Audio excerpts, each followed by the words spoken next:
समचरण दृष्टी विटेवरी साजिरी, समचरण दृष्टी विटेवरी साजिरी, तेथे माझी हरी भक्ती राहो. आणि लगे माईक पदार्थ, तेथे माझे आर्त नको देवा. ब्रह्मादिक पदे दुःखाची शिराणी, तेथे दुश्चित्त झणी जडो दिशी. समचरण दृष्टी विटेवरी साजिरी, तेथे माझी हरी वृत्ती राहो. तुका म्हणे त्यांचे कळले आम्हा वर्म, तुका म्हणे त्यांचे कळले आम्हा वर्म. जे जे कर्म धर्म नाशिवंत, समचरण दृष्टी विटेवरी साजिरी, तेथे माझी हरी वृत्ती राहो. विठ्ठल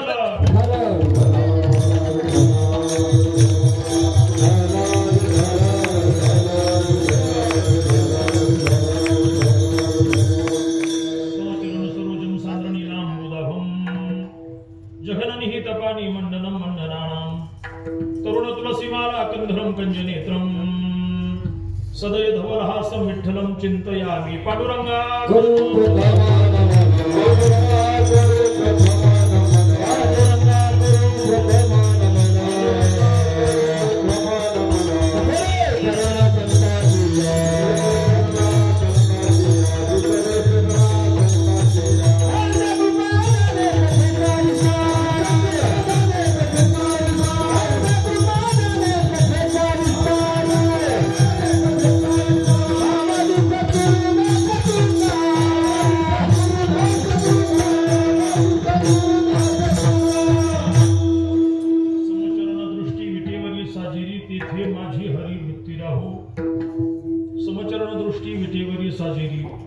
तेथे माझी हरी वृत्ती राहो. प्रस्तुत आज आपल्या या शिवगुरुगावामध्ये भगवान खंडेरायाच्या दरबारामध्ये, त्याचप्रमाणे भगवान श्री पांडुरंग परमात्मा, माऊली श्री ज्ञानोबराय तुकोबरायांच्याही या ज्ञान प्रांगणामध्ये त्रितपपूर्तीच्या निमित्ताने सेवेसाठी घेतलेला अभंग जगद्गुरु संत शिरोमणी समर्थ श्री तुकोबरायांचा परमात्म्याकडे काहीशी पारमार्थिक वरप्रसादाची विनंती करणारा 4 चरणाचा. विठ्ठला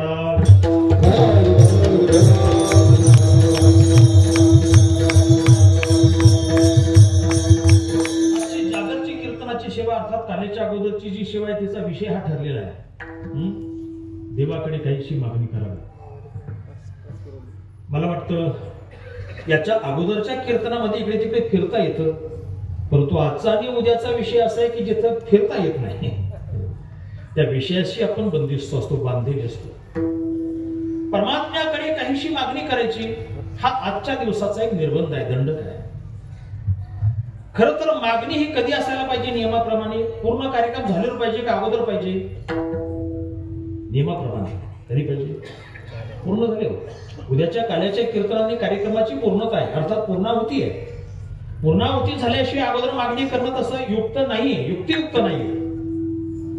परंतु तरीही आपण काल्याचा आदला दिवस जो आहे तो मागणीसाठी राखीव ठेवतो. हा प्रघात कधीपासून रूढ झाला याचे विश्लेषण करणं तसं कठीण आहे. परंतु मला एक सामान्यतः असा तर्क वाटतो की कदाचित उद्या काला झाल्यानंतर गडबडीत जर देव विसरून गेले मग काय करायचं? त्यापेक्षा आजच मागून घेतलेलं बरं, शांततेमध्ये. विठ्ठला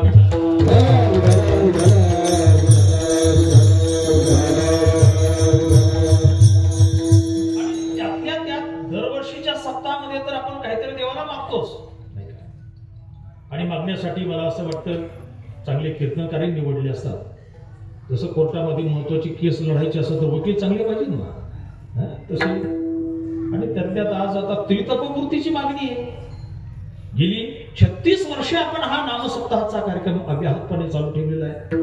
त्याच्या आजच्या या मागणीसाठी वा पारमार्थिक विनंतीसाठी सेवेसाठी तुकोबरायांचा अभंग घेतलेला आहे. विठ्ठला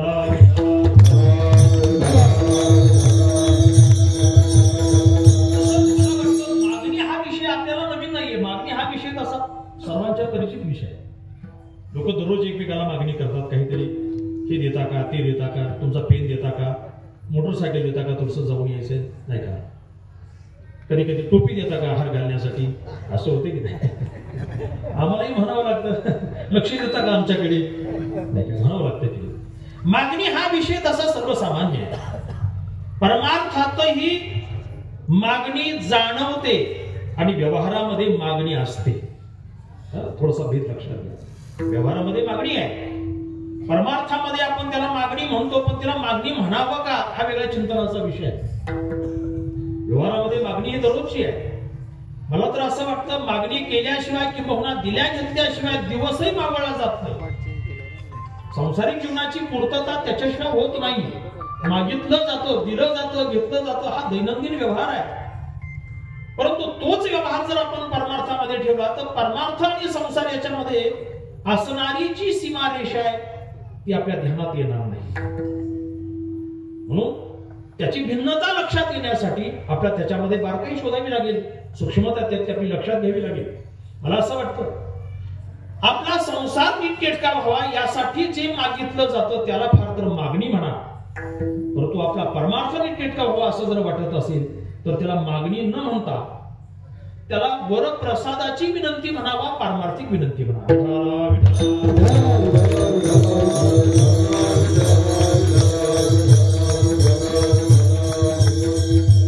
सामान्यतः मागणी ही कधी संभवू शकते? व्यवहारामध्ये आपण जर सामान्य चिंतन जर केला तर मागणी कधी संभवू शकते?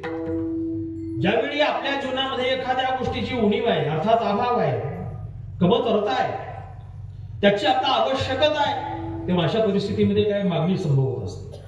आपण पाहतो उन्हाळ्याच्या दिवसामध्ये जेव्हा पाणी टंचाई होते, बोरचं पाणी खाली जातं, विहिरीला पाणी नसतं, नद्यांना पाणी नाही, कॅनॉलला पाणी नाही, मग अशा वेळी काय करतात की वर्तमानपत्रामध्ये जाहिराती झळकतात, आमच्या गावाला टँकरने पाणी पुरवठा सुरू करा. बरोबर केलं. ही मागणी कधी आहे? जेवढी पाण्याची कमतरता आहे, तुटवडा आहे, अभाव आहे, आपला त्याची आवश्यकता आहे, अशा वेळी मागणी संभवू शकते. परंतु ज्यावेळी धो धो पाऊस पडतोय, नद्या नाल्यांना पाणी वाहतंय, अशा वेळी आमच्या गावामध्ये टँकरने पाणी पुरवठा सुरू करा असं कोणी म्हणेल का? नाही. कारण त्यावेळी प्रचुरता आहे, संपन्नता आहे, विपुलता आहे. म्हणजे सामान्यतः मागणी ही अभावामध्ये ठरत असते, भावामध्ये ठरत नाही. त्या सिद्धांताने जर आपण संतांच्या जीवनाकडे जर आपण पाहिलं तर संतांच्या जीवनामध्ये अभाव होता का किंबहुना असला तर तो त्यांना वाटला का, हा चिंतनाचा विषय. तुकोबरायांचं जीवन जर आपण पाहिलं, थोडस दुष्काळाचं चित्र नजरेसमोर आणा. दुष्काळ या किल्ले द्रव्य गेला, मान श्री एक अन्न अन्न करिता मिली. महाराज संता दुष्काळाने एवढं आटलं, द्रव्य गेला, मान गेला, घरातल्या वस्तू सर्वांना वाटून दिल्या. एवढी प्रतिकूलता त्या काळामध्ये होती. एक वरवर पाहता त्यांच्या जीवनामध्ये अभाव जरी वाटत असला तरी त्या अभावाचा प्रभाव त्यांच्या जीवनावर कधी पडलेला नाही, कधी कोणाकडे कशाची मागणी केलेली नाही. म्हणून तुकोबरायांचं ते जीवन जर पाहिलं तर मला वाटतं त्यांच्या शब्दात म्हणावं लागेल, काम नाही झालं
तत्वज्ञानामध्ये इच्छा असा केला जातो. पंचदशिकार वर्णन करतात, इदं मे स्यात् इदं मे स्यात् इच्छा कामशब्दिता.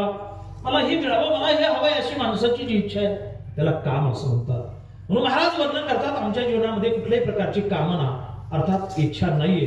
म्हणून तुकोबरांच्या जीवनाकडे जर आपण पाहिलं तर त्याला एकतर निष्काम काम म्हणावं किंवा पूर्ण काम म्हणावं. विठाला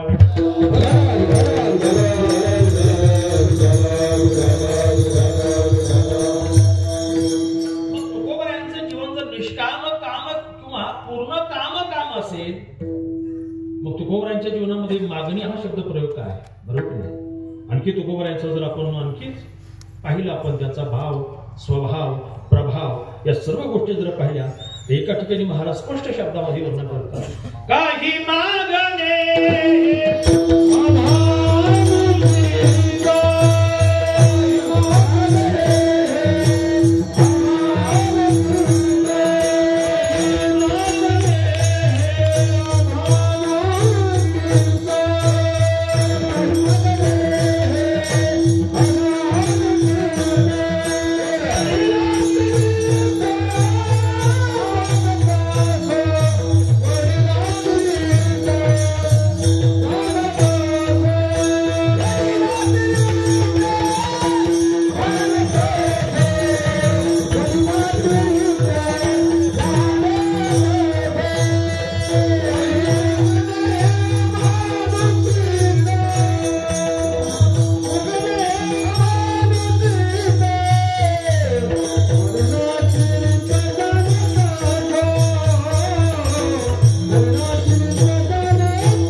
अनुचित आहे, आम्ही कधी मागत नाही. आणि ही आमच्या वडिलांची रीत आहे. वडिलांची रीत शब्दाचा अर्थ, वडील शब्दाचा अर्थ केवळ जन्म देणारा बाप नाहीये. वडील शब्दाचा अर्थ केवळ थोरला असाही नाहीये. वडील शब्दाचा अर्थ ज्ञानोबा ज्ञानेश्वरीमध्ये स्पष्ट करतात. पै श्रुती स्मृतीचे अर्थ जे आपणची होणी मूर्त अनुष्ठाने जगात येत वडील जे हे.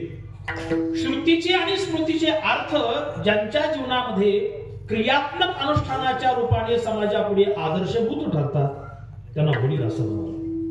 म्हणून आपले जे पूर्वाचार्य आहेत त्या पूर्वाचार्य वडील या संज्ञेस पात्र ठरतात. आता पूर्वाचार्य कोण आहेत? ज्ञानोबा आहेत, नामदेव महाराज आहेत, एकनाथ महाराज आहेत. ज्ञानोबांनी आपल्या जीवनामध्ये कधी कोणाला काही मागितलेलं नाहीये. कधी मागितलं का? ज्ञानोबांनी नाही. पसाय दानाला सुद्धा काही काही धाडशी लोकांनी ज्ञानोबांचे मागणी म्हणून नाव दिले बरं का. आता ती गल्लत आहे, त्याला मागणं म्हणता येत नाही. नामदेव महाराजांनी देवाला कधी काही मागितलं नाही.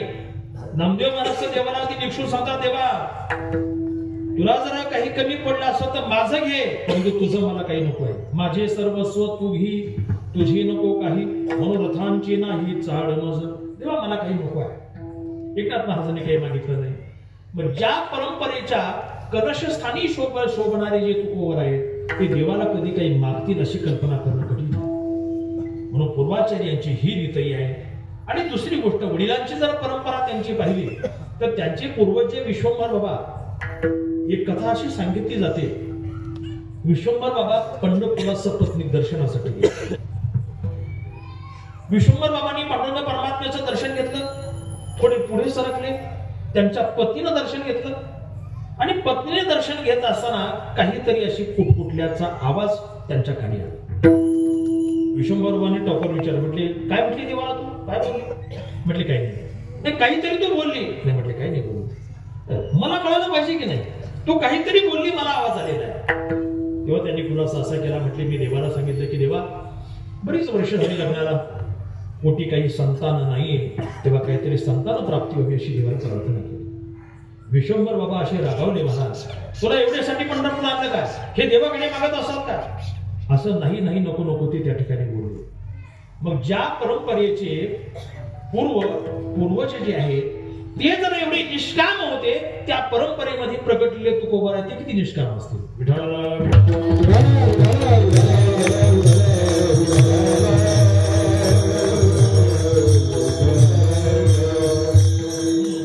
एकंदरीत महाराजांचं जीवन जर पाहिलं तर महाराज परम विरक्त आहेत.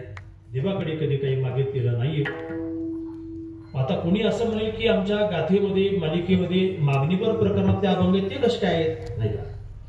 आपण जर थोडस संप्रदायाच्या पूर्वीचा थोडासा भाग पाहिला, मागचा जुना, तर पूर्वी संप्रदायामध्ये एकच तुकोबरायांची गाथा प्रचलित होती. तिला ओळीची गाथा असं म्हटलं जायचं, जी शिरवळकरांच्या फळावर किंवा देवडीकरांच्या फळावर विद्यमान आहे.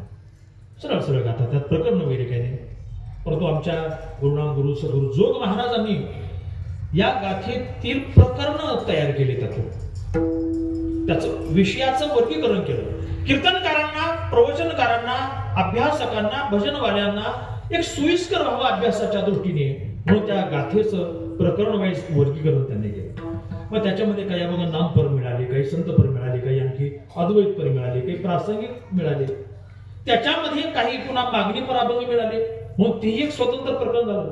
परंतु मागणीपर अभंग म्हणजे तुकोबारांनी स्वतंत्र अगदी मुद्दाम म्हणून प्रकरण लिहिलं असं नाही.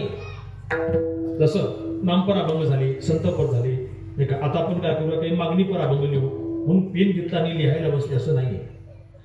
तुकोबाराय ज्या भावविश्वामध्ये होते, त्या भावविश्वामध्ये असताना त्यांना जो अंतरामध्ये भाव स्फुरला, त्या भावाचा शब्दाविष्कार म्हणजे त्यांचे ते अभिनय आहे. त्याच्यामध्ये कृत्रिमता नाहीये, त्याच्यामध्ये सरळता आहे, साहजिकता आहे. समजलं का? म्हणून त्यांनी मागणीपर अभंग अशी मुद्दाम होऊन लिहिली असं नाहीये. परंतु मागणीपर अभंगाचा आशय मी मगाशी सांगितला, त्यांनी कुठल्याही प्रापंचिक वस्तूची मागणी केली नाही. आपला परमार्थ नीटनेटका व्हावा हीच त्यांनी देवाला मागणी केलेली आहे. मला जे काही ठिकाणी वर्णन करतात, तुका म्हणे नको वरपंग देवा, ही माझी सेवा भावशुद्ध देवा, वरवर नकोय, माझी भावशुद्ध सेवा तुम्ही घ्या अशी देवाला प्रार्थना करतात. आणि म्हणून त्या अनुषंगाने महाराज त्या ठिकाणी देवाला काही विनंती करतात. ती विनंती सुद्धा आमचा परमार्थ नीटनेटका व्हावा यासाठी करतात. मोठी मार्मिकता येथे. आपण जेव्हा परमार्थ करत असतो, साधना करत असतो, तो परमार्थ हा सामान्यतः 3 स्तरावर आपण करत असतो. एक कायिक स्तर, दुसरा वाचिक स्तर आणि तिसरा मानसिक स्तर. लक्षात घ्या. कायिक स्तर या शब्दाचा अर्थ असा आहे, आपण शरीर परमात्म्याला समर्पित करतो किंवा शरीराने परमार्थ करतो. जसं गळ्यात माळ घालणं, गंध लावणं, नाही का, दिंडीला जाणं, तीर्थयात्रा करणं, देवदर्शनासाठी जाणं, नाही का, परिक्रमा करणं वगैरे वगैरे, हा सर्व कायिक समर्पणाचा भाग आहे. आता इथं सर्व माणसं येऊन बसले, 2 तास माणसं इथं बसलेत. आता इथं बसून कोणी काही घरचा उद्योग करू शकत नाही. इथं बसून कोणी दारी धरणार नाही किंवा काही दूध काढणार नाही, कुठला काही व्यवसाय करणार नाही. अर्थात हे 2 तासापुरतं का होईना कायिक समर्पण आहे की नाही, कायिक समर्पण. याच्यानंतरचा पुढचा जो टप्पा आहे तो वाचिक समर्पणाचा. आपली वाचा परमात्म्याला समर्पित करणं. अर्थात वाचेनं भगवन नामाशिवाय दुसरा कुठलाही उच्चार करायचा नाही. गणोबरा ज्ञानेश्वरीमध्ये वाचिक तपाचं लक्षण सांगताना असं सांगतात, ऋग्वेदादितीनी प्रतिष्ठिजती वाग्भुवनी, केली जैशी वदनी ब्रह्मशाळा, ना तरी एकाधे नाव त्याची शैवका वैष्णव, वाचे बसे ते वाग्भव तप जाणावे. एखादं भगवान शंकराचं नाव असेल, भगवान विष्णूचं नाव असेल, कुठलंही नाव असेल, त्या नावाचा सारखा अविरत जप करणं हे या ठिकाणी वाचिक समर्पणाचा प्रकार आहे. आणि वाचिक समर्पणाचा दुसरा प्रकार आहे तो म्हणजे बिलकुल काही बोलायचंच नाही, मौन धारण करायचं. हाही भाग वाचिक समर्पणामध्ये. म्हणजे पहिलं कायिक समर्पण आहे, ते जरा सोपं आहे, ते कुणी त्या ठिकाणी करू शकतं. दुसरा प्रकार जो आहे तो वाचिक समर्पणाचा, तो त्यापेक्षा थोडासा कठीण आहे, अवघड आहे. परंतु त्याच्याही कठीण आणखी दुसरा आहे, तो म्हणजे मानसिक समर्पणाचा प्रकार आहे. मानसिक समर्पण मला वाटतं आपल्या आटोक्यातली कितपत गोष्ट आहे मला सांगता येणार नाही. आपल्या आटोक्यातली गोष्ट आहे का? आपण इथं बसल्यानंतर आपलं मन आपल्या हातावर पुरी देऊन किंवा निघून जातं, हे आल्यावर कळतं की जाऊन आलं बरं का. जाताना विचारून जात आहे. कधी इथं बसल्याच्या घरचा विचार येईल, कधी बाजारातला विचार येईल, कधी मित्राकडे जाईल माणूस, नाही का. इथं कीर्तनात बसून होते की नाही. मग इथं बसून जर मन आपल्या कीर्तनात लागत नसेल, रंगत नसेल, रमत नसेल, एकरूप होत नसेल, तर ही गोष्ट नक्कीच कठीण म्हणावी लागेल, नाही का. मला वाटतं ही समस्या तुमची आमची सगळ्यांची असेल नसेल. परंतु अर्जुनाने सुद्धा देवाला हाच प्रश्न विचारला गीतेमध्ये, देवा मन अतिशय चंचल आहे, काय करावं. चंचलम ही मन कृष्ण प्रमाथी बलवत दृढम तस्याहं निग्रहं मन्ये वायुरीव सुदुष्करम. देवा मन हे अतिशय चंचल आहे, याच्यावर नियंत्रण करणं किती कठीण आहे. वायोः इव सुदुष्करम. जसं जमिनीला बांध घालणं सोपं आहे, पाणी अडवणं सोपं आहे. वाऱ्याला अडवता येतं का? वाऱ्याला अडवता येत नाही. वाऱ्याला अडवणं जेवढं कठीण आहे, तसं मनावर नियंत्रण करणं सुद्धा अतिशय कठीण आहे, असं अर्जुनाने तिथं वर्णन केलेलं आहे. मला वाटतं अर्जुनाने केलंय, बऱ्याचशा साधू संतांनी ते वर्णन केलेलं आहे. एकंदरीत जर पाहिलं तर मनावर नियंत्रण करणं खूप कठीण, बरोबर की? आता तुमच्या सर्वांच्या ठिकाणी असणारं जे मन आहे ते तुमचं वैयक्तिक आहे का दुसऱ्या कोणाचं आहे? कोणाचं आहे? स्वतःच आहे. आपण दुसऱ्याचं काही घेऊन जाऊ शकतो. तसं तुमचं मन देतं का मला एक थोडस 2 तास कीर्तन जाऊन येतो असं आहे का? नाही. मन हे प्रत्येकाचं वैयक्तिक आपलं आहे, त्याच्यामध्ये बदल करता येत नाही. पण तुमचं असणारं मन तुमच्या ताब्यात आहे का? मन कोणाचं आहे? तुमचं वैयक्तिक आहे, तुमच्या ताब्यात आहे का? आता ही शेतकरी माणसं आहेत, खेड्यातली माणसं आहेत, मला आपण पाळीव जनावर पाळतो की नाही? गाय, बैल, शेळी, कुत्रा वगैरे. ते कुत्र्याचं म्हणा बैलाचं नाव घेऊन जर हाक मारली आपण, कितीही लांबी असेल तर पळत आल्याशिवाय राहत नाही. कुत्र्याला हाक मारा नाव घेऊन, बैलाला हाक मारा, बैल एखाद चला त्याला वय म्हटलं की तो वळल्याशिवाय राहत नाही. मग जे प्राणी तुमच्या शरीरापेक्षा भिन्न आहेत, वेगळे आहेत, ते जर तुमच्या नियंत्रणात आहेत, तुमच्या आज्ञेत आहेत, तर तुमच्या शरीरांतर्गत असणारं तुमचं मन हे तुमच्या ताब्यात असायला पाहिजे की नाही? आहे का? मग नसेल तर ते आमचं आहे असं म्हणायला आधार काय? कुठल्या आधारावर आपण म्हणू शकतो की आमचं मन आहे? बरोबर की नाही? माझं मन आहे, माझं मन माझ्या ताब्यात पाहिजे की नाही? माझं मन तर आमच्या ताब्यात राहत नाही. कधी जातं येतं. महाराज ज्ञानोबा वर्णन करतात, त्याला क्षणामध्ये 3 भुवन फिरून येतं ते, तरी आपल्या त्याचा मेळ लागत नाही. मग असं अतिशय चंचल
चंचलतेच्या बाबतीमध्ये ते माकडाचंच भाऊ ठरावं, एवढं ते चपळ आहे, एवढं ते चंचल आहे, आपल्या ताब्यात ते राहत नाही.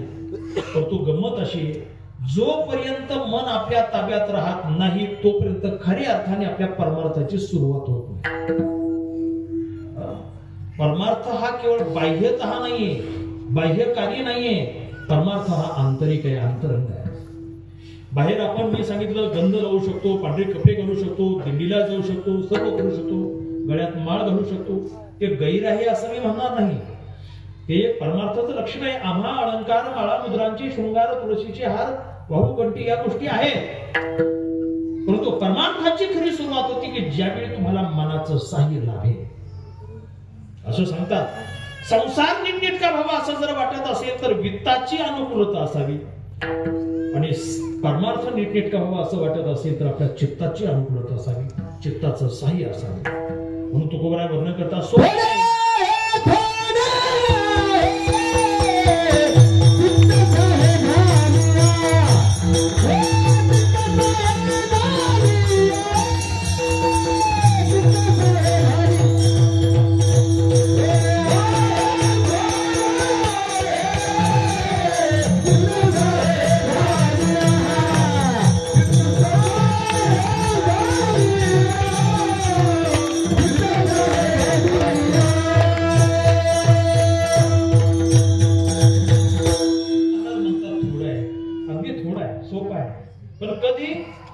चित्त साह्य झाली, चित्त साह्य झालं तर, आणि चित्त जर साह्य झालं नाही तर भक्ती ते कठीण सुळावरलं कोणी असं म्हणते. दोन्ही बाजू महाराज सांगतात. चित्ताची अनुकूलता ही या ठिकाणी महत्वाची.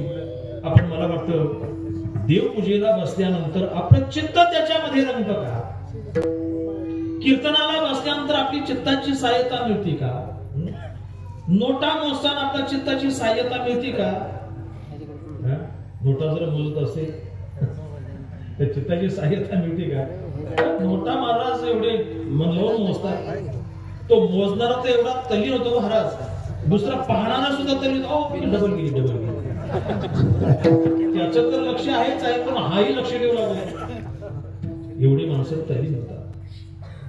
पत्ते खेळताना बोलू का नको, चित्ताची सहाय्यता मिळते का? काय माणसं तल्लीन होतात महाराज.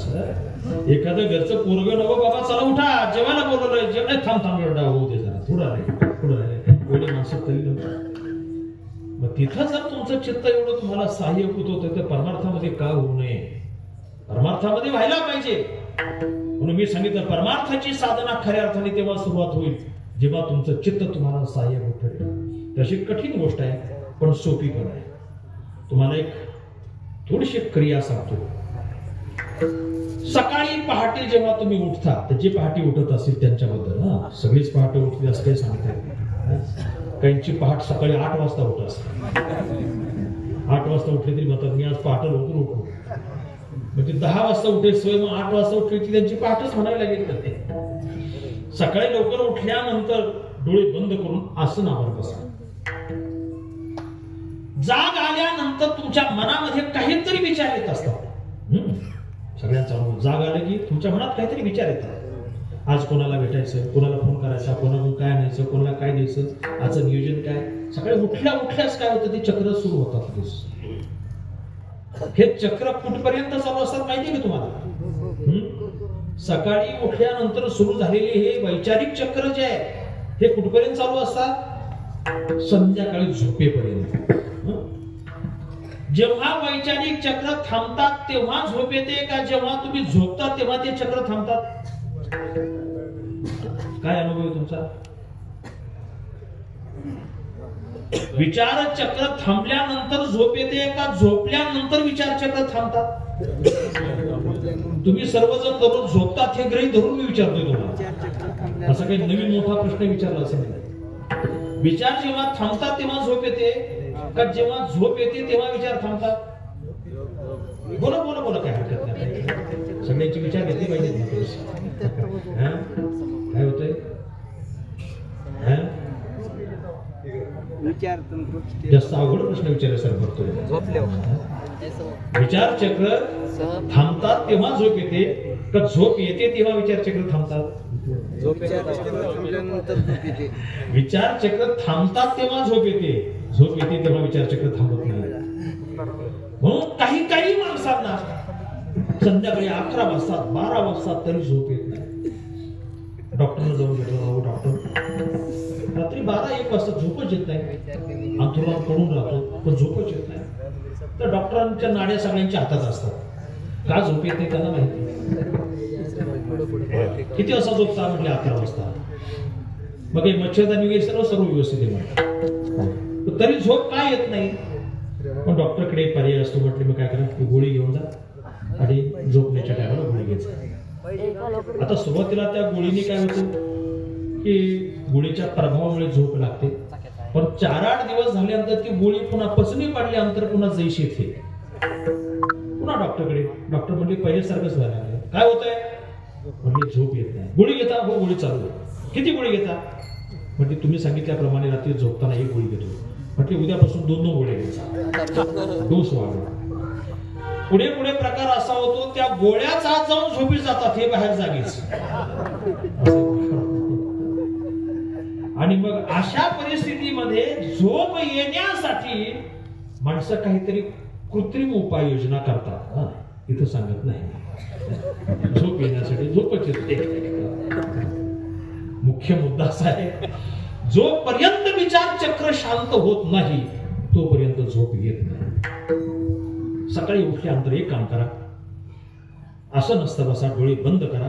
सकाळी उठल्यानंतर यासाठी म्हणतो कारण रात्री जर तुम्ही हा प्रयोग केला तर कधी डुकली लागून जायची तुम्हाला कळणार नाही. म्हणून सकाळी म्हणतो जो विचार तुमच्या डोक्यात येईल त्या विचाराला तुम्ही बाहेर काढा. जो विचार तुमच्या मनात डोकवेल ना त्या विचाराला पहिल्यांदा बाहेर काढा. तो बाहेर काढला की दुसरा विचार आतमध्ये प्रविष्ट होईल, त्याला बाहेर काढा. तो पुन्हा बाहेर जातो तिसरा विचार येईल. कारण विचाराशिवाय संकल्पाशिवाय मनाची जागृत अवस्था संभवत नाहीये. कुठला ना कुठला तरी विचार येतो. मग तो पारमार्थिक असेल, संसारिक असेल, कुठलाही असेल, त्या ठिकाणी विचार येत असतात. तिसरा विचार आला, त्याला बाहेर काढा. ज्यावेळी तुम्हाला विचाररहित मनाची अर्थात संकल्परहित मनाची अवस्था साधता येईल, मला वाटतं समाधी तिथून पुढे फार लांब नाही. विठाला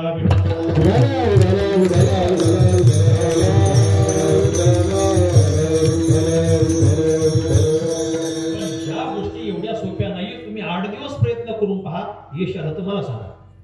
या गोष्टी कठीण आहेत. म्हणून आमच्या साधू संतांनी विनंती केली, कारण काळ तसा आहे, माणसाच्या हातामध्ये काही नाही, माणसाची क्षमता कमी झालेली आहे. त्यापेक्षा देवाची सहायता जर या कामामध्ये जर आपण घेतली तर थोडंसं आपण काहीतरी यशस्वी होऊ शकू. आणि म्हणून आमच्या तुकोबरायांनी साधू संतांनी ही गोष्ट थोडीशी देवाकडे सोपवली. देवा म्हणजे आता इथं आम्ही जरा कमी पडतोय, आम्ही बाकी सर्व गोष्टी करू शकतो, परंतु मनाच्या बाबतीमध्ये आम्ही काहीतरी कमी पडतोय. तेव्हा या कामी तुम्ही आम्हाला सहाय्य करा की जेणेकरून आमची अंतःकरण वृत्ती एखाद्या विशिष्ट ठिकाणी स्थिर होईल आणि मनावर आम्ही नियंत्रण करू शकतो. कुठेतरी एखाद्या विशिष्ट ठिकाणी ती स्थिर झाली पाहिजे. ती कुठे स्थिर व्हावी ही अपेक्षा महाराज अभंगाच्या पहिल्या समचरण दृष्टी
आमची अंतःकरण वृत्ती अशा या विशिष्ट ठिकाणी स्थिर राहावी. कुठं राहावी? समचरण दृष्टी विटेवरी साजिरी. ज्या ठिकाणी समचरण आहे, ज्या ठिकाणी समदृष्टी आहे, जी मूर्ती विटेवरी साजिरी आहे अशा ठिकाणी आमची अंतःकरण वृत्ती स्थिर राहावी. इथं मन म्हटलेलं नाही, इथं चित्त म्हटलेलं नाहीये, इथं वृत्ती म्हटलेलं आहे. कारण अंतःकरण चतुष्टय सर्वांना माहिती आहे. अंतःकरणाच्या परिणामाला वृत्ती असं म्हणतात शास्त्रामध्ये. अंतःकरण हे चतुर्विध आहे. त्याच्यामध्ये मन, बुद्धी, चित्त आणि अहंकार या 4 गोष्टी आहेत. मनाचं कार्य आहे मनन करणं, संकल्प विकल्प करणं. बुद्धीचं कार्य आहे निश्चय करणं, निश्चयात्मिका बुद्धी असं बुद्धीचं लक्षण केलं. चित्ताचं कार्य आहे चिंतन करणं आणि अहंकाराचं कार्य आहे अहंकार धारण करणं. अंतःकरण एकच आहे, परंतु कार्यावरून त्याला 4 नावं पडली. अंतःकरण कसं आहे? एकच आहे, त्याचे कार्य 4 आहे. जसं जुन्या काळामध्ये, पूर्वीच्या काळामध्ये असं असायचं, तालुक्याच्या ठिकाणी क्लासवन ऑफिसर एखादे असायचे, मग ज्याच्यामध्ये समजा तहसीलदार असते किंवा न्यायाधीश वगैरे, फार लोक मिळत नसायचे. मग त्या काळामध्ये त्या एकाच व्यक्तीकडे हे दोन्ही डिपार्टमेंट सोपवले द्यायचे. त्यांनी काय करायचं, एक साधारणतः 12-1 पर्यंत तहसील कार्यालयामध्ये थांबायचं आणि नंतर 1च्या नंतर काय करायचं, न्यायालयामध्ये जायचं. जोपर्यंत तहसील कार्यालयामध्ये आहे तेव्हा तोपर्यंत त्यांना काय म्हटलं जायचं, तहसीलदार साहेब म्हणायचे. आणि तेच कोर्टामध्ये खुर्चीवर जाऊन बसले की त्यांना काय नाव यायचं, न्यायाधीश साहेब. व्यक्ती एकच आहे, स्थान बदललं, जागा बदलली, कार्य बदललं, म्हणून नाव पण काय झालं, बदललं. तसं अंतःकरण एक आहे. ते अंतःकरण जेव्हा मनन करतं, संकल्प विकल्प करतं, तेव्हा त्याला मन म्हणून संबोधलं जातं. जेव्हा तेच अंतःकरण निश्चयात्मक भूमिका पार पडतं, तेव्हा त्याला बुद्धी म्हटलं जातं. जेव्हा तेच अंतःकरण चिंतन करतं, तेव्हा त्याला चित्त म्हटलं जातं. आणि जेव्हा तेच अंतःकरण अहंकार धारण करतं, तेव्हा त्याला काय म्हटलं जातं, अहंकार म्हटलं जातं. परंतु इथं महाराज केवळ चित्ताचा किंवा मनाचा विषय न मांडता सकळ वृत्तीशी असं म्हणतात. हा संपूर्ण वृत्ती, तेथे माझी हरी वृत्ती राहो. आणि दुसरीकडे महाराज वर्णन करतात, ठावदी चित्ता राखे पायापाशी, सकळ वृत्तीशी अखंडित. महाराज तुमच्या पायाजवळ आमच्या अंतःकरण वृत्तीचा सर्व वृत्तींना तुम्ही ठाव द्या. अर्थात मनाचाही विषय वेगळा नको, बुद्धीचाही नको, चित्ताचाही नको आणि अहंकाराचाही नको. अर्थात कुठल्याही प्रकारे मनाची सुटका होऊ नये म्हणून महाराज सांगतात की माझी वृत्ती देवा त्या ठिकाणी स्थिर राहावी. कुठं स्थिर राहावी? ज्या ठिकाणी समचरण आहे, समदृष्टी आहे. आता हे कुठल्या अवतारामध्ये पाहायला मिळतं? भगवान श्री पांडुरंग परमात्म्याच्या मूर्तीच्या प्राणप्रतिष्ठेचा वर्धापन दिन याच कार्यक्रमामध्ये आहे. भगवान श्री पांडुरंग परमात्म्याची मूर्ती जर पाहिली तर अगदी समदृष्टी आहे, समचरण आहे, सगळी समता आहे. जेव्हा पांडुरंग परमात्मा पुंडलिकाच्या मातृपितृ भक्तीने संतुष्ट झाले आणि पंढरपूरला आले, इतिहास सर्वांना माहिती, खूप मागचा इतिहास मी सांगत नाही. तिथं आल्यानंतर देवाने पुंडलिकाला हाक मारली, पुंडलिका मी आलोय तुला भेट देण्यासाठी. पुंडलिकाने पाहिलं, म्हटलं कोण आहे? म्हटले मी देव आले. बरं ठीक आहे, थांबा म्हटले, थोडस मी सेवा करतोय. 5 मिनिट झाले, 10 मिनिट झाले, अर्धा तास झाला. पुंडलिका किती वेळ आहे? थोडस थांबा. 1 तास झाला. आता मला सांगा, एसटी स्टँडवर जर एखादा मनुष्य 10-15 मिनिट उभा राहिला, बसायची व्यवस्था नसेल तर मग ताटकळतो की नाही त्या ठिकाणी? मग ताटकळल्यानंतर सहज संस्कार करतो, असं थकल्यानंतर कमरेवर हात ठेवतो. देवानी कमरेवर हात ठेवले. अरे पुंडलिका किती वेळ? पुंडलिकाने एक जवळ वीट होती आणि ते वीट देवाकडे भिरकावली. दिली नाही बरं का, भिरकावली. म्हणून महाराज वर्णन करतात, मागे भिरकाविली वीट. भिरकावली, दिली म्हणजे सन्मानाने देणं आहे. भिरकावणं म्हणजे राव चल, देव त्या विटेवर उभे राहिले. आता वीटची साईज किती आहे? आता अलीकडे ठोकळा विटा एवढी मोठी नसेल मला तर वाटतं. जुन्या काळच्या त्या विटेवर देव कसं कसं उभे राहिले, बॅलन्स सांभाळून, नाही का? बॅलन्स सांभाळण्यासाठी मग पाय असे मागे पुढे करून चालणार, त्यांना पाय सम करावे लागले, जवळ त्यांना जोडून घ्यावे लागले आणि ताटकळले होते. हातही त्या ठिकाणी असे केले. आता इकडे तिकडे पाहता कोणीकडे. आता आपला प्रतीक्षा करायची, आपल्या भक्ताची प्रतीक्षा करायची. म्हणून प्रतीक्षारत असताना भगवंत इकडे तिकडे पाहत नाही. नाही तर काही माणसं इकडे पाहतील, काही तिकडे पाहतील, तसं नाही का? दृष्टी सुद्धा अगदी नासिकाग्र दृष्टी आहे देवाची. अशा स्थितीमध्ये देव त्या ठिकाणी उभे राहिले. बराच वेळ झाल्यानंतर देवाने पुन्हा विचारलं, पुंडलिका अजून किती वेळ आहे? पुंडलिका असेल काय जायची गडबड आहे की तुम्हाला कुठं? नाही का? हो ना, जायचंय मला. जायचं नाही. तुम्ही आता आलात ना, आता इथून जायचं नाही, इथून हलायचं नाही, आता इथं तुम्हाला थांबावं लागेल. तुम्ही माझ्या मातृपितृभक्तीने प्रसन्न होऊन, अर्थात मला साधू संतांची कृपा झाली म्हणून मला तुमची प्राप्ती झालेली आहे. परंतु माझ्याही पेक्षा आणखी पातकी आहेत, खल आहेत, नष्ट आहेत, दुष्ट आहेत. त्यांचा उद्धार कसा होईल? त्यांचा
तुम्हाला इथं थांबावं लागणार. म्हणून आपल्या वारकरी संप्रदायामध्ये जे दैवत आहे पांडुरंग परमात्मा आले पुंडलिकासाठी, ते इथं उभे राहिले, ते उभंच राहावं त्यांना लागलं. बाकीचे अवतार आपण पाहतो, मत्स्य कसे इतर योनीतल्या अवतारांची गोष्ट भिन्न आहे. प्रभू रामचंद्र आले, अवतार कार्य संपल्यानंतर ती निजधामाला निघून गेले असा इतिहास रामायणामध्ये आपला ऐकायला मिळतो. भगवान श्रीकृष्ण आले, आपला अवतार कार्य संपल्यानंतर प्रभास क्षेत्रावरून निजधामाला गेले, श्रीमद भागवतामध्ये आपला ऐकायला मिळतो. परंतु पांडुरंग परमात्मा आले आणि ते कुठं गेले परत असा इतिहास आतापर्यंत ऐकिवात नाही, लेखनात नाही, वाचण्यात नाही. कारण देव आले ते तिथंच उभे राहिले. किती वर्ष उभे राहिले?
28 युग परमात्मा त्या ठिकाणी त्या विटेवर उभे आहे. या कलियुगाचा जर विचार केला तर कलियुगाची वर्ष संख्या किती आहे? 4,32,000 वर्ष कलियुगाचे. किती? 4,32,000. त्याच्या अगोदरचं जे द्वापर युग आहे त्या द्वापर युगाची 8,64,000 वर्ष संख्या आहे. त्याच्या अगोदरचं जे त्रेतायुग आहे त्याचं 12,96,000 अशी वर्ष संख्या आहे. त्याच्या अगोदरचं जे सत्ययुग आहे 17,92,000 अशी त्याची त्या ठिकाणी 17,28,000 अशी त्याची वर्ष संख्या आहे. आता मला सांगा, एवढे मोठीची वर्ष संख्या आहे, याचं कॅल्क्युलेशन करा. हे 4 युगाचं मिळून एक चतुर्युगी तयार होते. या चतुर्युगीची संख्या 7 वेळा उलटली, 7 चोक 28 अशी 28 युग झाली. आता हिशोब करून मला नंतर सांगा निवांत. आता कोणाला हिशोब होणार नाही. एवढी वर्ष झाली आमचा पांडुरंग परमात्मा कुठे इथं उभा आहे, आलाय नाही आणि गेलाय नाही आणि आहे त्या स्थितीमध्ये उभा आहे. म्हणून या ठिकाणी तुकोबराय पांडुरंग परमात्म्याला विनंती करता, देवा म्हटलं इतरत्र नको, आता तुमच्या चरणावर त्या ठिकाणी माझी दृष्टी नाही का वृत्ती स्थिर राहावी. कसं आहे, जे समचरण आहे, जे समदृष्टी आहे. चरण शब्दाचा अर्थ पाय असाही होतो आणि चरण शब्दाचा अर्थ ज्ञान असाही होतो. प्रभू रामचंद्रांची मूर्ती किंवा प्रतिमा जर आपण पाहिली तर एक पाय पुढे एक पाय मागे, बरोबर नाही, एक पाय पुढे एक पाय असा आवेश आहे. धनुष्य एक हातात, बाण एक हातात असा. भगवान श्रीकृष्णाची मूर्ती किंवा प्रतिमा पाहिली तर पाय थोडासा जवळ आला पण सम झाला नाही. देहुडा चरणी वाजवितो वेणू, नाही का, देहुडा झालेला आहे. परंतु पांडुरंग परमात्म्याचं चरण मात्र सम आहे, तिथं समत आहे. समपाय करकटी,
परमात्म्याची दृष्टी पुन्हा कशी आहे, समान.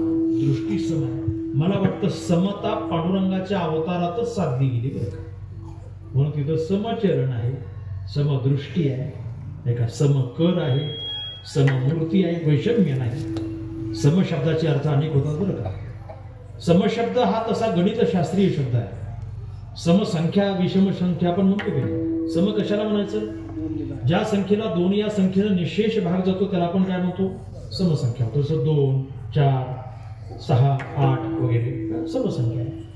आणि त्याच्या विपरीत जी आहे ती विषमसंख्या आहे. विषम कशाला म्हणायचं की ज्याला 2 निशेष भाग जात नाही, 1, 3, 5, 7 वगैरे ही विषमता आहे. म्हणून या ठिकाणी गणितामध्ये सुद्धा सम हा शब्द प्रयोग आहे.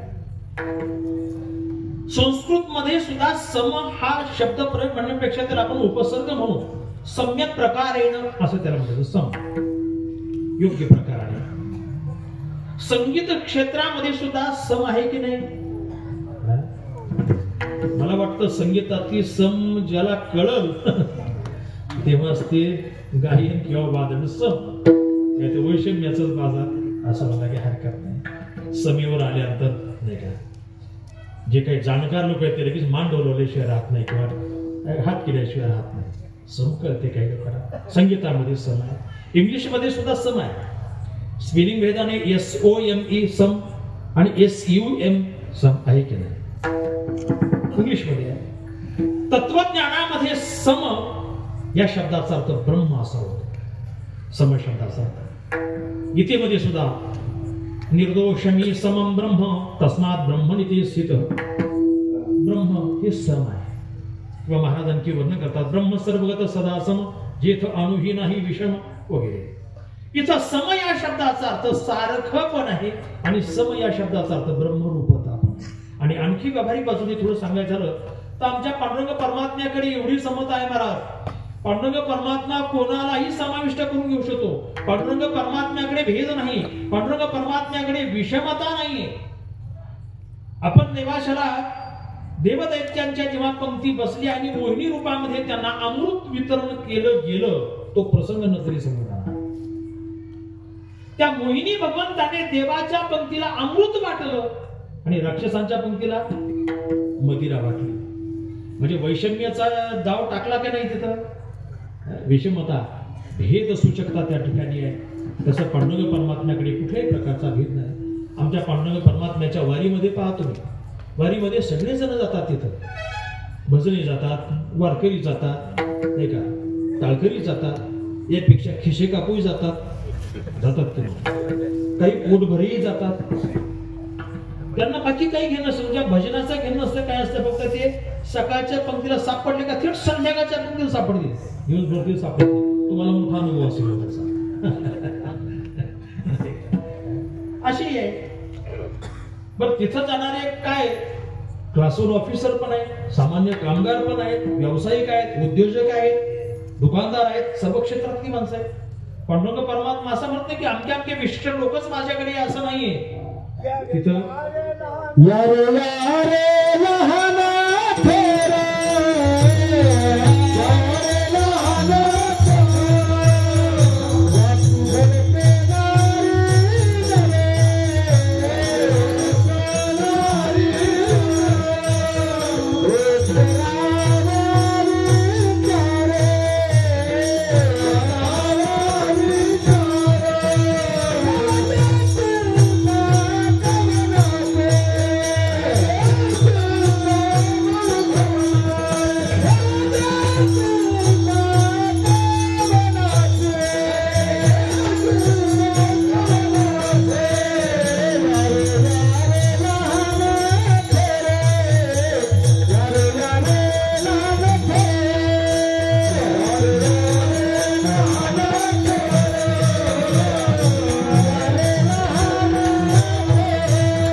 कुठल्याही प्रकारचा भेद नाही.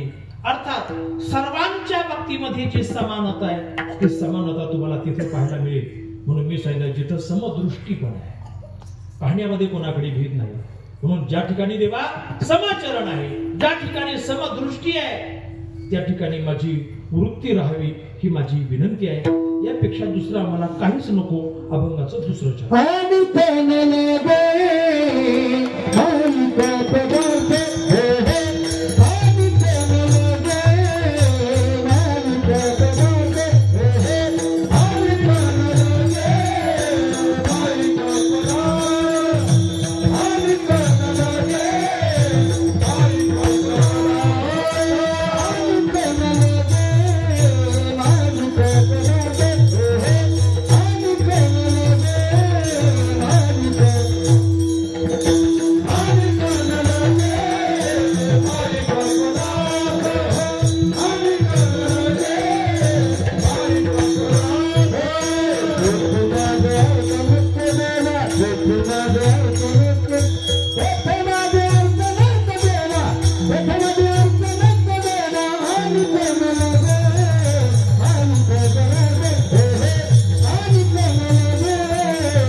दुसरे कोणतीही माईक पदार्थ नको. माईक पदार्थ म्हणजे हा माईक नाही बरं का, आणि माईक, माईक शब्दाचा अर्थ ज्याच्यामध्ये माया आहे त्याला माईक म्हणायचं. तसं एखाद्या माणसाच्या ठिकाणी जर भाव असेल तर आपण त्याला भाविक म्हणतो की नाही, तसं ज्याच्या ठिकाणी माया आहे, ज्या पदार्थामध्ये माया आहे, त्याला माईक असं म्हटलं जातं. माईक, माया शब्दाच्या अर्थ मी खूप सांगत नाही. माया शब्दाचा अर्थ एक वेदांताची जी सत्सत विलक्षण अनिर्वचनीय शक्ती आहे, तिला पण माया म्हणतात. तिचं वर्णन करताना असं केले, सन्नाप्य सन्नाप्य भयात्मिकाणो भिन्नाप्य भिन्नाप्य भयात्मिकाणो. संगाप्य नंगाप्य भयात्मिकानो महाद्भुता निर्वचनीय रूपा. सन्नाप्य सन्नाप्य भयात्मिकानो, जी सत नाही, जी असत नाही, जी सदसत नाही, जी तद्भिन्न आहे, तद विलक्षण आहे, ती माया. भिन्नाप्य भिन्नाप्य भयात्मिकानो, जी परमात्म्याशी भिन्न नाही, परमात्म्यापासून अभिन्न नाही, परमात्म्याशी भिन्न अभिन्न नाही, तद विलक्षण जी आहे ती माया आहे. संगाप्य नंगाप्य भयात्मिकानो, जी सावयव नाही, जी निरवयव नाही, जी सावयव निरवयव नाही, ती माया आहे. महाद्भुता निर्वचनीय रूपा, जी महाद्भुत आहे, जी अनिर्वचनीय आहे. अनिर्वचनीय शब्दाचा अर्थ तिला काहीच म्हणता येत नाही, ती माया आहे. म्हणून माया शब्दाचा अर्थ तो आहे जी माया ज्याच्यामध्ये आहे, अर्थात मायेपासून जेवढे बनलेले पदार्थ आहेत ते सर्व माईक पदार्थ आहेत. माया शब्दाचे आणखी मी अर्थ सांगेन, वेळ सांभाळावा लागेल मला. माया शब्दाचा एक अर्थ आहे तो म्हणजे आसक्ती. माया शब्दाचा अर्थ आहे प्रेम. माया शब्दाचा अर्थ आहे भगवंताची इच्छा शक्ती. आता याला प्रमाण आहे तर मी आता फक्त तुम्हाला दिग्दर्शित करून जातो. माया शब्दाचे एवढे मोठे अर्थ आहेत, परंतु कोणत्या प्रसंगामध्ये कोणता अर्थ लावावा की जो अर्थ सुसंगत ठरेल हे त्या ठिकाणी व्याख्या त्याच्या उंचीवर अवलंबून असते. म्हणून इथं माया शब्दाचा अर्थ आहे जी आता वर्णन केलेली जी माया आहे त्या मायेपासून बनलेले जे पदार्थ आहेत किंवा सर्व पदार्थामध्ये ती माया विद्यमान असल्यामुळं महाराज सांगतात आम्हाला ते नकोय. आणि इकडं लगे माईक पदार्थ तिथे माझे आर्त नको देवा. त्या पदार्थांच्या ठिकाणी माझी आर्त असू नये. आर्त शब्दाचा अर्थ इच्छा. माझी इच्छा तिथं होऊ नये, माझी भावना तिथं बसू नये. समजलं का देवा, मला हे नको आहे. कारण का नको आहे? माया हीच कशी आहे? अध्यस्त आहे. मग अध्यस्त पदार्थ त्याच्यापासून निर्माण झालेले जे पदार्थ आहेत ते अध्यस्त राहणार का वास्तविक राहणार? तुम्ही स्वप्नामध्ये झोपले किंवा झोपेत स्वप्न पडलं, ज्ञानोबरायांचे शब्द प्रयोग करा. जैसे स्वप्नी देखील हे स्वप्न शब्द विसंगत वाटतील. आपण सर्वजण रात्री झोपल्यानंतर आपलं स्वप्न पडतात. आता एक माणूस असा गडबडीत कामावून आला, घरी आला, भूक खूप लागली, ती पत्नी असेल अरे मला भूक लागली पण पटकन जेवायला म्हणा. म्हटले 10 मिनिट फक्त 10 मिनिट. ते पेपर आहे तो वाचा जरा, मी 10 मिनिटात स्वयंपाक बनवतो. त्या महोदयाने एक पेपर घेतला आणि खुर्चीवर बसली, तसा डोळा लागला. डोळा लागल्यानंतर काय झालं की मग स्वप्न पडलं आणि स्वप्नातही त्यांना भूक लागली, पण स्वप्नातला योग असा चांगला होता ते एका चांगल्या पंक्तीत जाऊन बसले जेवायला. मग काय तिथं मग गुलाबजाम, पुरी नाही का चांगली चांगले पकवान खायला मिळाले. वाढणारी सुद्धा अगदी आग्रह करून घ्या घ्या घ्या घ्या असं म्हणत होते.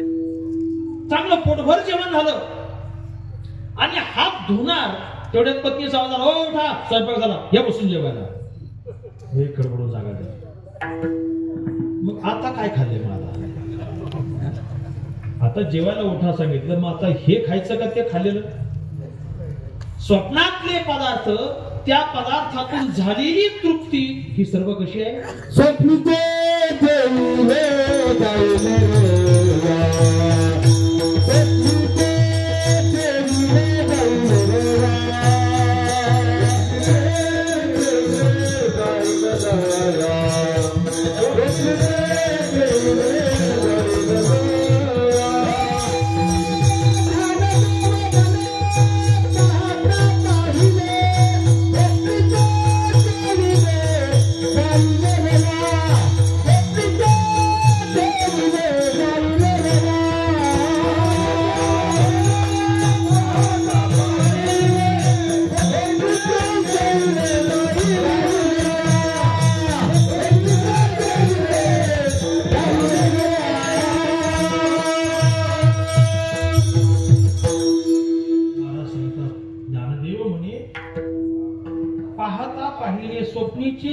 जे स्वप्नात आहे तो चेला.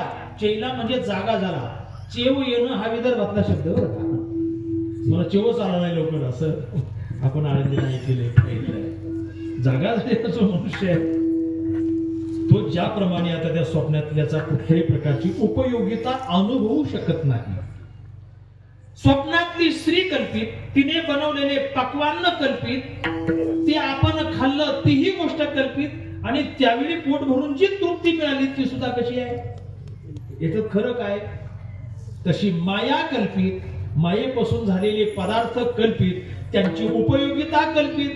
तेव्हा देवा आम्हाला ते नको. अनेक न लगे माईक पदार्थ तिथे माझी आर्त नको देवा.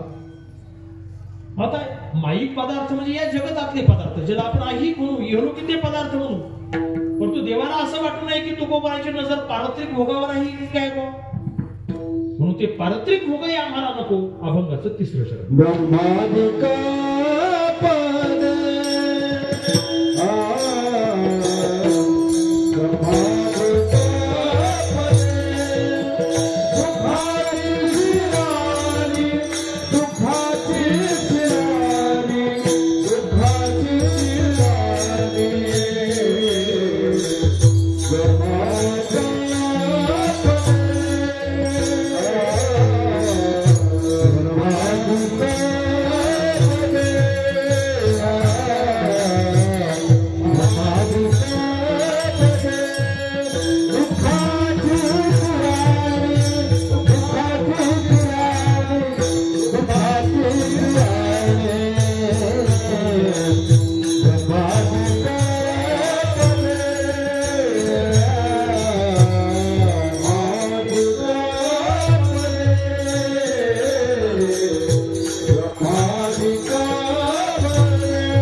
सांप्रदायिक चाली आहे लक्षात. आता अलीकडच्या रिमिक्सच्या युगामध्ये बुडून गेल्यात बऱ्याचशा चाली. आता ही माणसं सर्व जुनी अनुभवी माणसं आहेत म्हणून त्यांनी जतन करून ठेवले. महाराज वर्णन करतात ऐहिक भोगाविषयी तर आमची अनिच्छा आहे, परंतु आमचं लक्ष पारत्रिक भोगावर आहे असं नाहीये. आम्हाला ते पण नको आहे. आणि न लगे ते तर आम्हाला नकोच नको. परंतु ब्रह्मादिक पदे दुःखाची शिराणी आम्हाला ब्रह्मादिक पद सुद्धा. तुकोबारांचं व्यक्तिमत्व जर आपण पाहिलं, त्यांचा स्वभाव पाहिला, त्यांची धारणा पाहिली, तर असं आपल्या लक्षात येईल की तुकोबारा आपल्या तत्वाशी एकनिष्ठ होते. नाही तर बरीचशी माणसं अशी असतात की जिकून वारं सुटत तिकून उठण्याची तयारी असते त्यांची. तुकोबारा आपल्या जीवनामध्ये तसं झालेलं नाहीये. अगदी चित्त नको ब्रह्मज्ञान आत्मस्थिती भाव मी भक्त तू देव ऐसे करी. देवा मला ब्रह्मज्ञान नको, मला आत्मस्थिती भाव नको, फक्त मी भक्त आणि तू देव एवढंच आपलं नातं पाहिजे. अर्थात भक्तीचं नातं आपलं पाहिजे. काही ठिकाणी महाराजांनी वर्णन केलं देवा नको वैकुंठीचा वास नको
जर वैकुंठावरून निघून आला असला तिथं काय करता नुसतं झोपा काढायच्या काय तिथं देव कुठं आलेला आहे तिथं आलेला आहे वैकुंठ सोडून संता सदनी राहिला मग तिथं वास दे पंढरी सर्व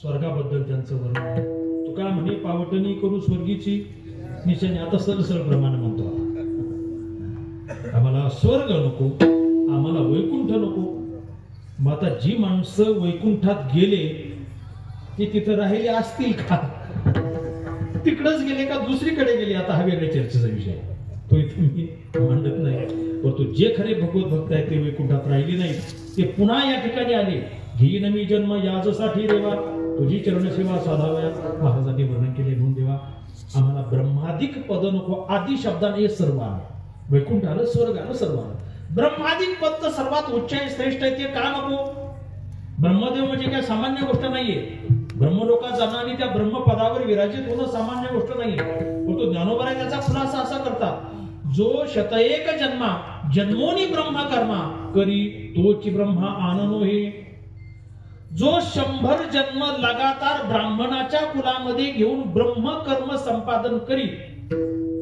तो ब्रह्मदेव होण्यास पात्र आहे इलिजिबिलिटी जर कोणाची इच्छा असेल दे कॅन अप्लाय तुम्ही असं करू शकता जर कोणाची इच्छा असेल 100 जन्म ब्राह्मणाच्या कुळात घ्यायचे आणि ब्राह्मणाच्या कुळात जन्म घेऊन ब्रह्मकर्म करायचं नोकरी नव्हे ब्रह्मकर्म करायचं त्रिकाळ संध्या झाली पाहिजे ब्रह्मकर्म झालं पाहिजे तेव्हा तो ब्रह्मदेव होण्यास पात्र ठरतो मग आता हा ब्रह्मदेव झाल्यानंतर ब्रह्मदेव किती वर्ष आहे तिथं इंद्रपणाची ब्रह्मदेव किती वर्ष आहे महाराज वर्णन करतात की ती ब्रह्मदेवाला सुद्धा काही कालाने त्याला सुद्धा ते पद सोडून पुन्हा जीवत्वामध्ये प्रविष्ट व्हावं लागतं एखादा गरीब मनुष्य श्रीमंत झाला तर त्याला तो आनंद वाटतो पहिली परिस्थिती आपली अवघड होती व आपण आता मोठ्या पदावर आलोय आपल्याला चांगले पैसे मिळाले आपण बरंच जमवलेलं आहे पण तोच जर मनुष्य पुन्हा गरीब झाला तर मला वाटतं त्याच्या इतकं दुःख दुसरं कोणाला नसतं कारण जेव्हा तो गरीब होता तेव्हा तो हात पसरायचा हो देवा 100 रुपये द्या एवढे तरी द्या सर्व पैसे मागायचा कोणाला मदतीची हात घालायचा तो श्रीमंत झाला आणि पुन्हा जर तो गरीब झाला जी मानी माणसं असतात ती उपवाशी मरतील पण कोणाकडे हात पसरत नाही जीवनामध्ये खूप मोठं दुःख असतं म्हणून मोठं झाल्यानंतर पुन्हा खाली येणं याच्यापेक्षा दुसरं दुःख जीवनात नसतं तसं ब्रह्मपदाची भडसे न चुकतीची पुनरावृत्तीचे वळसे धनवरा वर्णन करतात तिथं जाऊन जर तुम्हाला खाली येण्याची वेळ येत असेल यापेक्षा दुसरं दुःख नाहीये म्हणून ज्ञानोबा आहे त्याला तुकोबा आहे त्याला दुःखाची शिराणी म्हणतात शिराणी शब्दाचा अर्थ टोक उच्च टोक ब्रह्मादिक पदे दुःखाची शिराणी देवा तिथं पण तेथे दुश्चित्त झणी जडू दिशी तिथं जडणार चित्त हे दुश्चित्त ठरतं परंतु आमचं चित्त देवा तिथं जडू देऊ नका का नको तुम्हाला माईक पदार्थही नको तुम्हाला ब्रह्मादिक पदही नको हे का नको महाराज म्हणतात ते एवढ्यासाठीच नको की त्यांचं वर्म आम्हाला कळलंय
माईक पदार्थ नकोत, आम्हाला ब्रह्मादिक पद नकोत, दोन्ही का नकोत, अर्थात ऐहिक भोगही नको आणि पारत्रिकही भोग नको, कारण त्यांचं वर्म आम्हाला कळलं.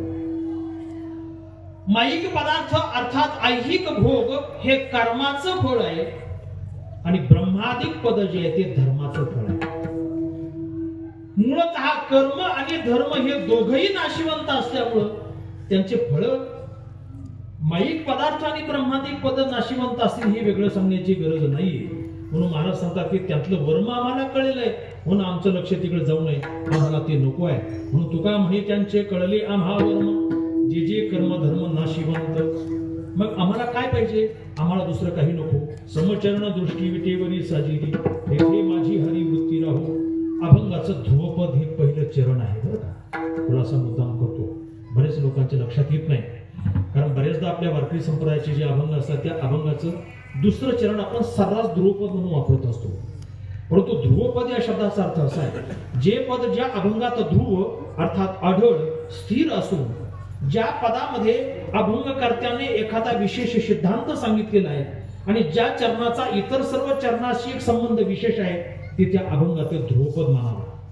म्हणून संप्रदायामध्ये काही असे अभंग आहेत की त्यांचं पहिलं चरण ध्रुवपद आहे.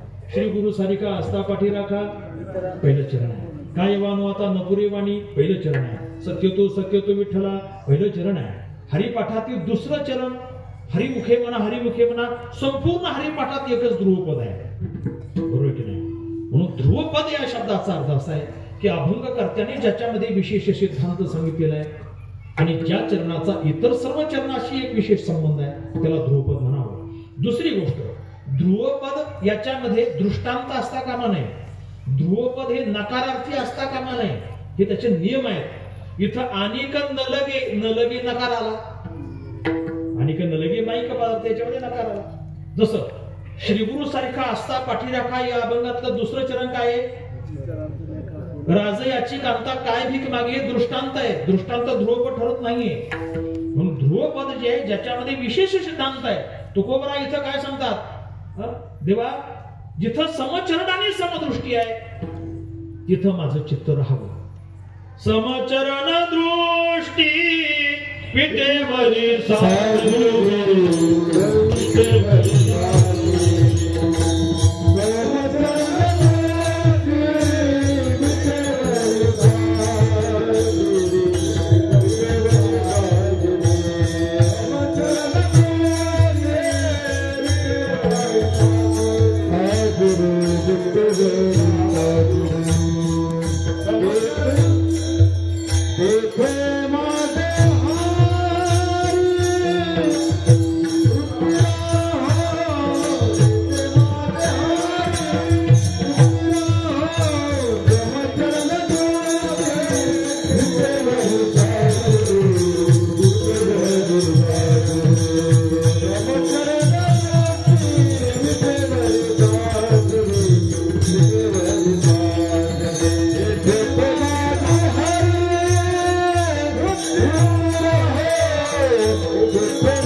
प्रतिवर्षाप्रमाणे जेव्हा आपण हरिनाम सप्ताहाचा कार्यक्रम चालू आहे त्याचं हे 36वे वर्ष अर्थात त्रितपपूर्तीचा कार्यक्रम आहे.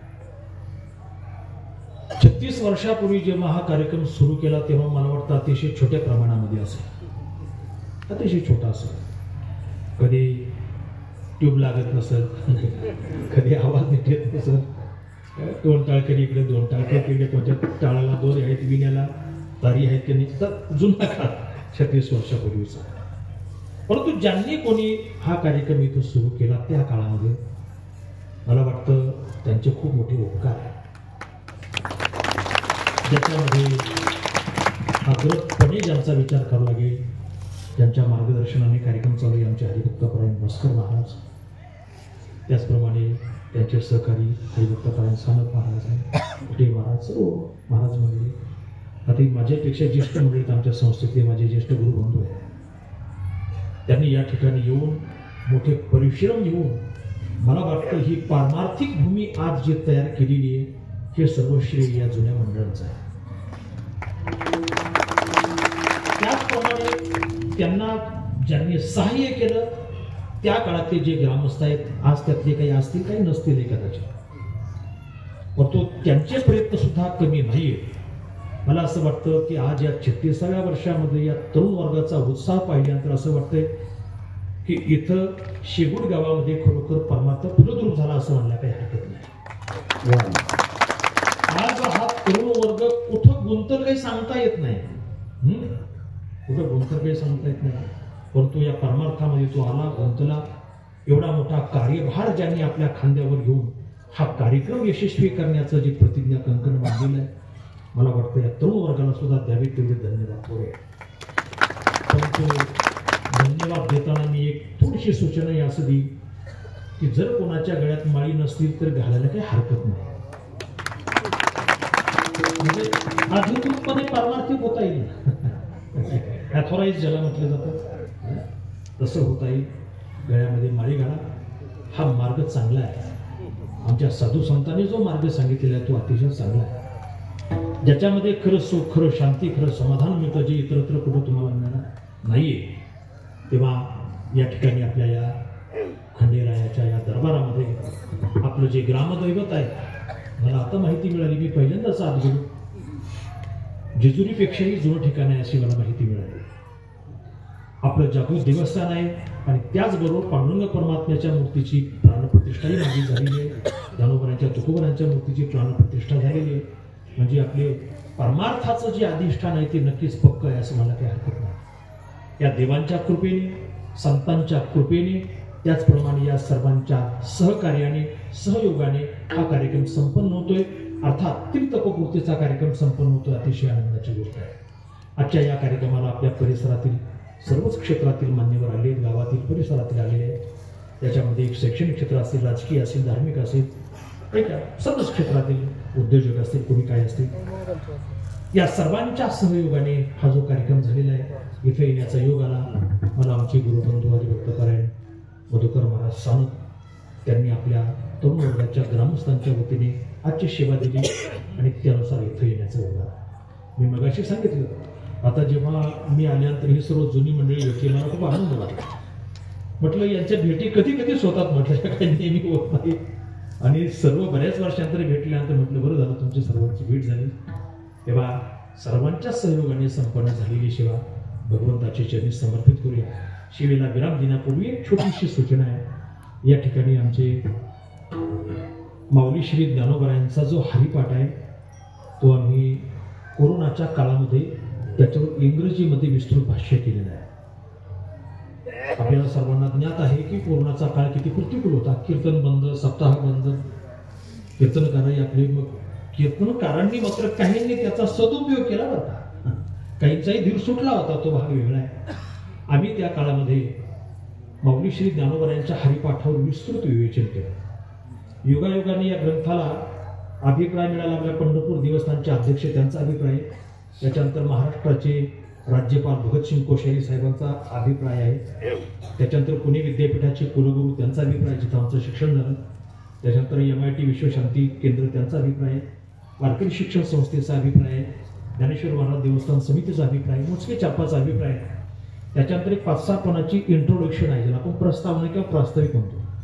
त्याच्यानंतर ते झाल्यानंतर असा हरिपाठ असा अभंग वर लिहिलेला आहे मराठीमध्ये, त्याचं खाली ट्रान्सलिटरेशन केलेलं आहे.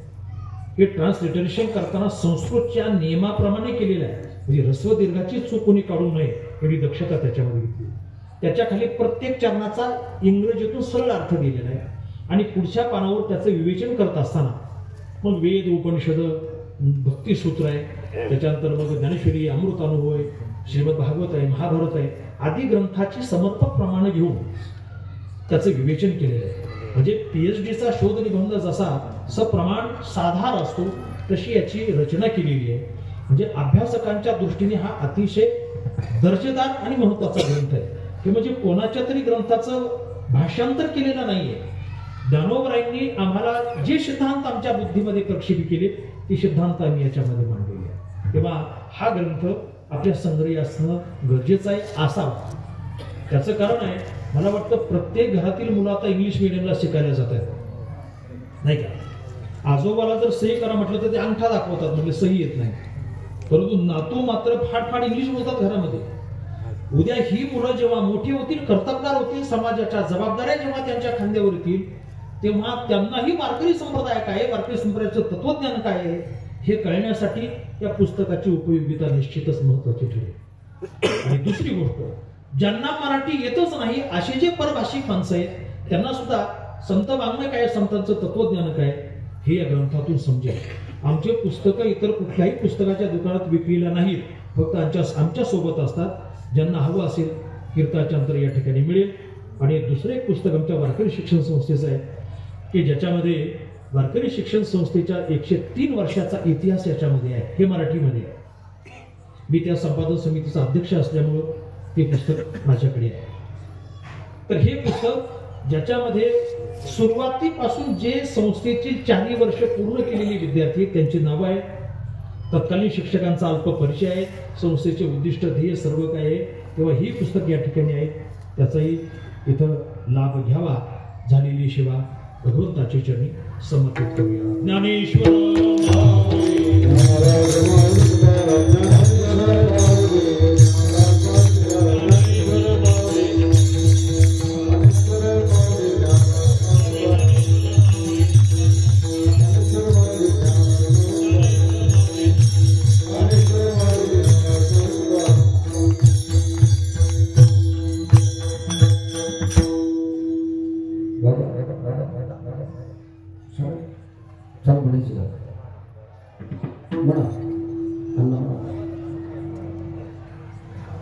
नको चालू